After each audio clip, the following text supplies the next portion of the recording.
2015년 대한민국은 메르스로 때 아닌 홍역을 치렀습니다. 바이러스로 인한 감염내과 질병은 메르스 외에도 다양한 모습으로 사람들을 위협해 왔는데요.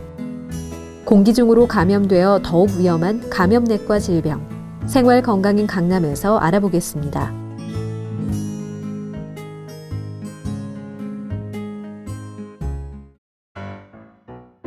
세균, 바이러스, 곰팡이 같은 다양한 미생물에 의한 감염.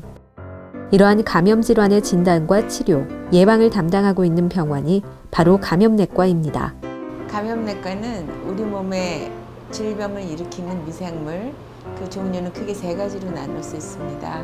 바이러스, 세균, 그리고 곰팡이균들인데요. 이런 균들이 몸에 들어와서 질병을 일으키는 것에 대한 치료를 하는 과가 감염내과입니다.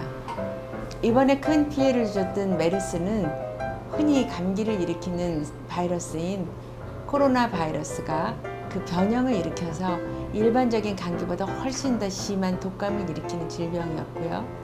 이와 비슷한 걸로서는 사스, 그리고 지난번에 돼지 독감이라고 알려져 있던 신종플루 같은 것이 다 바이러스 질환에 의한 것으로 신형 전염병의 일종입니다. 감염 초기 증상은 가벼운 감기 증상과 비슷하기 때문에 가볍게 생각하기가 쉬운데요.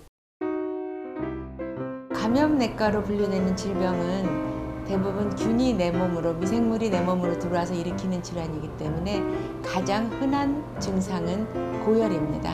열이 심하게 나고 평소 감기 때 경험하는 몸살보다는 훨씬 심한 몸살이 있을 수 있고요. 이 외에 호흡기로 들어가는 질병일 경우에는 기침이 심하게 날 수 있고, 또 장을 침범할 경우에는 설사가 날 수 있고, 그래서 우리가 흔히 경험하는 모든 급성 증상들이 다 나타날 수 있습니다. 평소 자신의 몸 상태를 잘 파악하면 이러한 증상들을 더 빠르게 판단할 수 있겠죠. 생활 속에서 이런 감염 질환을 예방하는 데에는 개인 위생이 가장 중요합니다. 그래서 기침으로 나가는 비말, 또 침, 콧물을 통해서 세균이나 바이러스나 이런 미생물들이 내 몸으로 전달될 수 있기 때문에 손을 잘 닦는 것이 가장 중요하고요. 그 다음에는 질병이 의심될 때 다른 사람들하고 얘기할 때 침이 튀지 않도록 조심하는 것, 기침할 때 팔을 이렇게 갖다 대고 비말이 퍼져나가지 않게 하는 것, 그 다음에 그 대변을 통해서 떨어질 수 있기 때문에 화장실에 갔다가 올 때는 반드시 손을 깨끗하게 닦는 것 같은 생활 수칙이 필요하고요. 감염병을 예방하는 효과적인 방법은 마스크 착용과 올바른 손 씻기입니다. 마스크는 모양을 잘 살펴 앞, 뒷면, 위아래 철사 여부를 잘 확인해 입가에 밀착되도록 제대로 착용해야 합니다. 올바른 손 씻기는 충분한 양의 비눗물을 사용하고 손가락 사이사이, 손바닥과 손등까지 빠진 곳 없이 충분히 문질러주는 것이 중요합니다. 속 꼭지는 손이 아닌 물기를 닦은 티슈를 이용해 잠그는 것이 포인트입니다. 우리 강남구는 특징이 인구가 굉장히 많아서 인구 밀도가 굉장히 높고요. 두 번째는 외부에서 식당에서 식사하는 분들이 굉장히 많아요.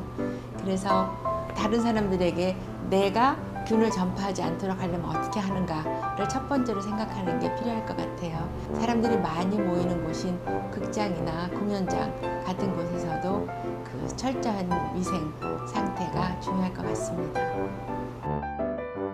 감염병이 아니더라도 일상생활에서 손을 깨끗이 씻고 평소 외부 활동을 할 때 마스크를 사용하는 등의 개인 위생을 철저히 한다면 감염병을 방지할 수 있습니다.